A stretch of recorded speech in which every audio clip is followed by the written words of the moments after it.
नमस्कार दोस्तों, आज हम चर्चा करने वाले हैं मंडला थ्योरी ऑफ कौटिल्य पे। कौटिल्य को चाणक्य के नाम से भी जाना जाता है।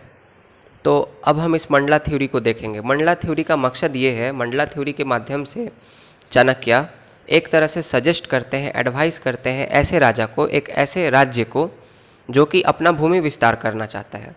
और हम इसमें देखेंगे कि उस राजा को जो अपना भूमि विस्तार करना चाहता है उसे क्या क्या देखना पड़ेगा। इसके दो ऑब्जर्वेशन हैं। अगर आप इस दो ऑब्जर्वेशन को समझ जाते हैं तो आपको यह पूरी थ्योरी समझ में आ जाएगी। तो इसका जो पहला ऑब्जर्वेशन है थ्योरी का, वह है कि जो आपका पड़ोसी है वह आपका हमेशा दुश्मन होगा। एग्जाम्पल के तौर पे पाकिस्तान, एग्जाम्पल के तौर पे चाइना, वह हमेशा आपका दुश्मन होगा। और जो पड़ोसी का पड़ोसी है अर्थात अफ़गानिस्तान, हमारा पड़ोसी पाकिस्तान, पाकिस्तान का पड़ोसी अफ़गानिस्तान, तो जो पड़ोसी का पड़ोसी है वह हमेशा आपका दोस्त होगा। क्यों ऐसा होगा? क्योंकि दुश्मन का दुश्मन हमेशा दोस्त होता है। आप देख लें पहले वाले ऑब्जर्वेशन से, पाकिस्तान और इंडिया आपस में दुश्मन, अफ़गानिस्तान और पाकिस्तान आपस में दुश्मन। तो इंडिया का दुश्मन पाकिस्तान, अफ़गानिस्तान का भी दुश्मन पाकिस्तान, तब आपस में अफ़गानिस्तान और भारत दोस्त हो गए। तो बस इसी दो ऑब्जर्वेशन को समझना है आपको पूरी मंडला थ्योरी समझ में आएगी और 100% क्लैरिटी होगी आपके माइंड में, यह मैं गारंटी देता हूँ। अब हम देखते हैं, जो राजा को एडवाइस कर रहे हैं चाणक्य, उसे वह विजिगीषु के नाम से संबोधित करते हैं, अर्थात कॉन्करर। अब कॉन्करर के रिस्पेक्ट में हम इन सब टर्म्स को समझेंगे और उसके बाद हमें यह थ्योरी समझ में आ जाएगी। तो इन टर्म्स को तो आपको याद ही करना होगा, अजीब अजीब से थोड़े नाम हैं। सबसे पहला हम लोग देख रहे हैं, इंडिया को उठाते हैं और इंडिया के ऊपर के तरफ देखते हैं, क्या क्या कौन कौन दुश्मन है, कौन कौन दोस्त है, कैसे है। इसके लिए आपको एशिया के मैप को सामने आप रख सकते हैं, या अगर आपको याद है तो बहुत अच्छी बात है। तो जो सबसे पहला टर्म है वह है अरी। अरी का अर्थ होता है वह तमाम स्टेट्स जो कि आपके साथ बाउंड्री शेयर करते हैं, सबके सब अरी हैं, अर्थात सबके सब एंटागोनिस्ट हैं, सबके सब से आपके रिश्तों में कभी ना कभी खटास आएगी, और जिनसे आपके रिश्तों में अधिक खटास आ जाएगी वह आपके शत्रु बन जाएंगे। और फिर जो तीसरा टर्म है वह है मित्र। मित्र अर्थात फ्रेंड। आपका फ्रेंड कौन होगा? आपके दुश्मन का दुश्मन, अर्थात पड़ोसी का पड़ोसी। जो चौथा टर्म है वह है अरिमित्र, अर्थात दुश्मन का दोस्त। तो दुश्मन का दोस्त आपका क्या होगा? दुश्मन ही होगा। आप सोचिए कि आपका एक दुश्मन है और दुश्मन का दोस्त है, तो वह भी तो आपका दुश्मन ही हुआ ना, वह भी तो अपने दोस्त का ही पक्ष लेगा। फिर जो पांचवा टर्म है वह है मित्र मित्र, अर्थात आपके दोस्त का दोस्त। एग्जाम्पल के तौर पे हमारा दोस्त है अफ़गानिस्तान और अफ़गानिस्तान का दोस्त है इराक, तो इराक भी हमारा दोस्त हुआ। और सब हम इन्हीं दो ऑब्जर्वेशन पे कर रहे हैं, पड़ोसी का पड़ोसी दोस्त और आपस में दोनों पड़ोसी दुश्मन। बस आप मैप को लेकर बैठें और इस कॉन्सेप्ट को लगाते जाएं, आपको यह पूरी थ्योरी समझ में आएगी। आगे है अरि मित्र मित्र, अर्थात दुश्मन के दोस्त का दोस्त। तो दुश्मन के दोस्त का दोस्त भी आपका कौन होगा? दुश्मन होगा। तो ये 6 टर्म आपको, मुझे उम्मीद है कि समझ में आ गए हों। फिर उसके बाद आपके जब सामने में दुश्मन हो सकते हैं, उधर जम्मू एंड कश्मीर के साइड में, तो आपके रेयर में भी दुश्मन हो सकते हैं, आपके पीछे भी दुश्मन स्टेट्स हो सकते हैं। पर इंडिया यहाँ पे भाग्यशाली है कि उसके पीछे इंडियन ओशन पड़ता है और दुश्मन उसके पीछे अधिक नहीं है। श्रीलंका है जो कि इंडिया के साथ रेयर साइड में थोड़ी सी बाउंड्री शेयर करता है, वो भी बाउंड्री शेयर नहीं करता है, इंडियन ओशन में वह कंट्री है। तो इंडिया यहाँ पे लकी है, लेकिन बाकी कंट्रीज़ के कंटेक्स्ट में ऐसा नहीं है। बाकी कंट्रीज़ के कंटेक्स्ट में पीछे से भी आपका दुश्मन हो सकता है। तो बस वही कॉन्सेप्ट है जैसे आगे वाले दुश्मन में हमने लगाया, बस नाम थोड़े से चेंज हो गए हैं। जो पीछे का दुश्मन है उसे चाणक्य ने कहा है पर्शनिग्राह। पर्शनिग्राह माने पीछे का दुश्मन। अगर देखा जाए तो अगर हम चाइना को अगर यहाँ कॉन्करर माने, जो कि अपने क्षेत्र को विस्तृत करना चाहता है, तो उसके रेयर में हम लोग पढ़ते हैं, उसके पीछे में, अर्थात जो इंडिया हो जाएगा उस समय चाइना के लोगों के कंटेक्स्ट में वह हो जाएगा पर्शनिग्राह। फिर उसके बाद है अकरंद। अकरंद का मतलब है पीछे वाला दोस्त। पीछे भी तो कोई देश होगा जो आपका दोस्त होगा, जो आपका पड़ोसी का पड़ोसी होगा, तो उसे बोलेंगे हम अकरंद। फिर आसरा का तो आप मतलब जानते ही, आसरा मतलब जिस पे उम्मीद हो, तो जिस पे उम्मीद रहता है वह तो दोस्त ही होता है। तो जो तीसरा टर्म इसमें है वह है पर्शनिग्राह आसरा, मतलब दुश्मन का आसरा, मतलब दुश्मन का दोस्त। और दुश्मन का दोस्त आपका कौन होगा? दुश्मन ही होगा। फिर अकरंद आसरा। अकरंद कौन था? अकरंद आपका दोस्त था। और अकरंद का जो दोस्त है वह आपका भी दोस्त होगा, अर्थात आपके दोस्त का दोस्त आपका दोस्त होगा। फिर उसके बाद है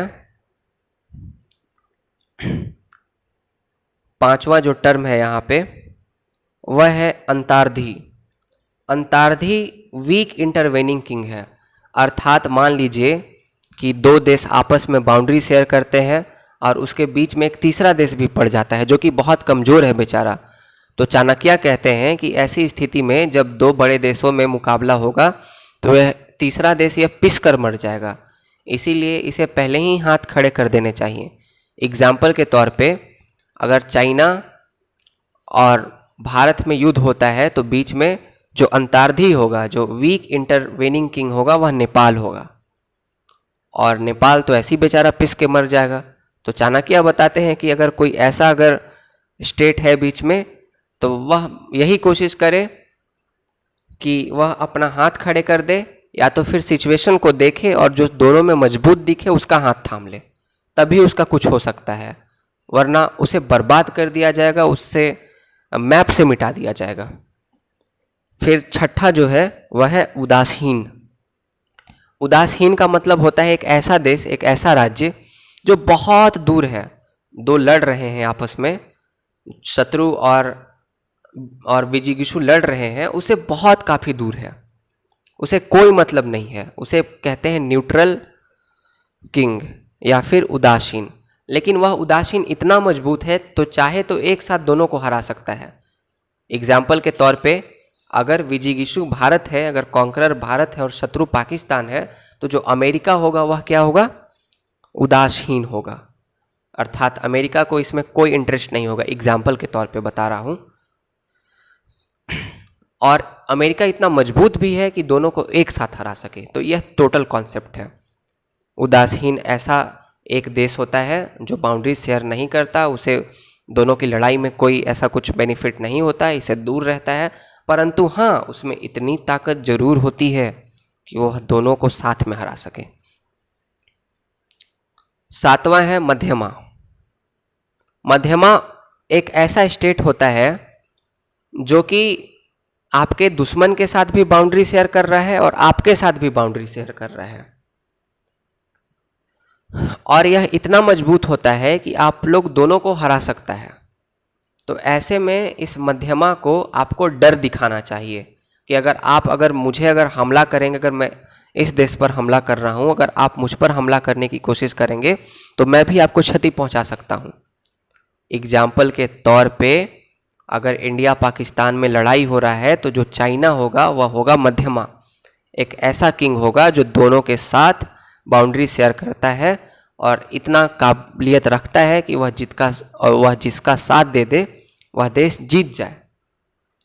तो दोस्तों यह तमाम टर्म थे। मुझे उम्मीद है कि आपको मंडला थ्योरी समझ में आई हो। इसे हम एक चार्ट के माध्यम से देखते हैं। कॉन्करर है, यहाँ देखिए मैंने मिडिल किंग के बारे में बताया, मध्यमा के बारे में बताया, जो इनेमी के साथ और आपके साथ दोनों के साथ बाउंड्री शेयर कर रहा हो।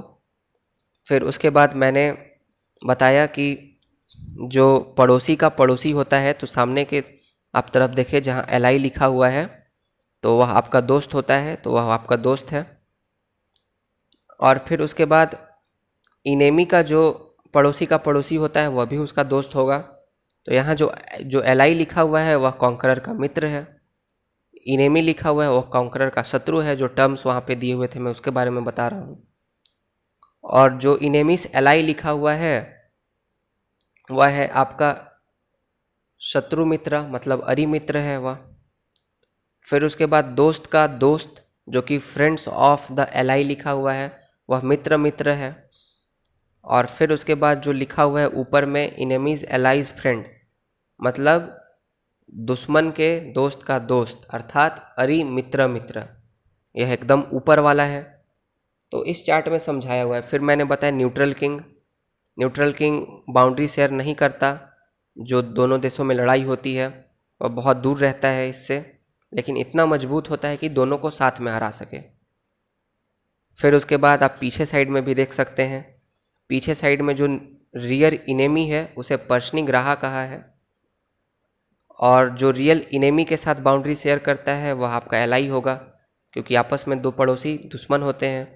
तो यह इनेमी का दुश्मन है तो आपका दोस्त हुआ, तो यह हुआ रियर Li। और इसे क्या कहा गया है? अकरंद। फिर उसके आप नीचे देखिएगा तो वह है रियर इनेमीज Li, मतलब जो पर्शनिग्राहा है आपका दुश्मन है उसका आसरा है। तो जो रियर इनेमीज Li है वह चाणक्य के भाषा में बोला जाए तो वह हो जाएगा आपका पर्शनिग्राहा आसरा। और नीचे में एक दिख नहीं रहा है, वहाँ है रियर Li का Li, मतलब आपका पीछे का जो दोस्त है उसका दोस्त, मतलब अकरंद आसरा, वह भी आपका दोस्त होगा। तो यह टोटल मंडला थ्योरी था।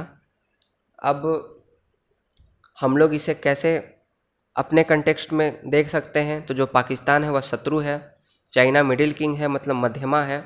इसके साथ आपको रिलेशन इम्प्रूव करना चाहिए और डर बना के रखना चाहिए कि अगर यह हम पर हमला करे, जब हम पाकिस्तान पे हमला करें तो उसको डर होना चाहिए कि अगर इंडिया पाकिस्तान पे हमला कर रहा है तो हम बीच में ना आए, क्योंकि भारत भी हमला कर सकता है और हमें क्षति पहुंचा सकता है। अफ़गानिस्तान और ईरान जो हैं वह हमारे मित्र हैं, उनके साथ हमें और दोस्ती बढ़ाना चाहिए। रसिया हमारा नेचुरल अलाई है। क्यों? इसलिए क्योंकि जो आप देखिएगा मैप को तो आप पाइएगा, आप ऐसे ये जो फॉर्मूला है उसको लगाइएगा कि पड़ोसी पड़ोसी आपस में दुश्मन होते हैं, तो आप पाइएगा कि ऐसे आप आगे चेन बनाते जाइएगा तो जो रसिया है वह हमारा दोस्त बन जाएगा। इज़राइल भी आपका दोस्त है। क्यों? क्योंकि वह पाकिस्तान का दुश्मन है, इसलिए। तो दुश्मन का दुश्मन क्या होता है? दोस्त होता है। तो दोस्तों यह थी पूरी मंडला थ्योरी। मुझे उम्मीद है कि आपको यह मंडला थ्योरी समझ में आई हो और आपको इसमें डाउट ना रहा हो। मैं उम्मीद करता हूँ कि आप सब टर्म्स को याद कर लेंगे। अगर आपको यह वीडियो आया तो अगर आपको यह वीडियो पसंद आया तो इसे लाइक करें, शेयर करें और सब्सक्राइब करें मेरे चैनल को। धन्यवाद दोस्तों।